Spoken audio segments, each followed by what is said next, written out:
शुक्रवारी पहाटे नगर मनमाड महामार्गावर आंबेवाडी शिवारात हुंडाई कारचा विचित्र अपघात झाला। मित्राला मनमाड रेल्वे स्थानक येथे सोडण्यासाठी जात असताना आंबेवाडी शिवारात हुंडाई कारला पाठीमागून अज्ञात वाहनाने धडक दिल्याने कार रस्त्याच्या 30 ते 40 फूट बाजूला हवेत उडून फेकल्या गेली। त्यामुळे कारचा अक्षरशः चक्काचूर झाला आहे। या अपघातात कारच्या पाठीमागे बसलेले दोघे जण जागीच ठार झाले आहे व चालक गंभीर जखमी झाला आहे।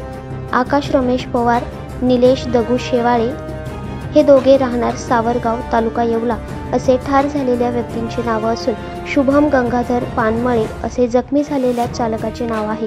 हा देखील सावरगाव येथील राहणार आहे।